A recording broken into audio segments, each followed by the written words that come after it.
রিয়াদের পোলায় পান দামামের পোলায় পান টিকটকে এসে হুমকি মারে তোকে সিরালামু ফাইরালামু ভাইয়া পারলে জিজানে সে পাড়া দিয়া দেখ তোকে পায়ের রকেটে আলাই দিম। এই ভিডিওটা দেখে কিছু কথা না বললে নয়, কিছু কিছু পোলাপা নতুন নতুন বিদেশে আয়া নিজেদেরকে অনেক বড় কিছু মনে করে যে ভাই তুমি এখানে কামলা দিতে আসছো, নিজেরা এত বড় কিছু মনে করার দরকার নেই। আর এই সারা সপ্তাহ কামলা দিয়া সপ্তাহে একদিন বন্ধ পাও, এই সিরা ছোটো প্যান্ট পরে বাইরে গিয়া টিকটকে আরেকজনের সিরা গালানোর হুমকি দাও, এগুলো মানায় না ভাইয়া। এই অনেকে তো ডাইরেক্ট ডিস্ট্রিক্টের নাম নিয়েই বলে যে আমরা অমুক ডিস্ট্রিক্টের পোলাপান, কিং খান, ভোদা খান।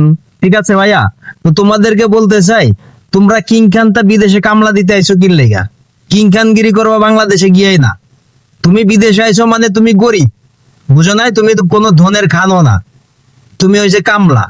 তো কামলা দিতে আয়া আবার কামলা দিতে আইসা আবার তুমি বড় বড় কথা বলো, তুমি এই খান সেই খান, ওই অমকরে ছিড়া লাইবা ফাইডা লাইবা, এগুলো মানায় ভাইয়া? হ্যাঁ, আবার অনেকে ডায়লগ দিবে যে সবাই টাকার জন্য আসে না ভাইয়া। তো ভাইয়া, যারা টাকার জন্য আসে না তারা এই ওয়ার্কার বিষয়ে বিদেশে আয় না, তারা ওই লেভেলের লোক, ওই লেভেলে আসে, বুঝো নাই?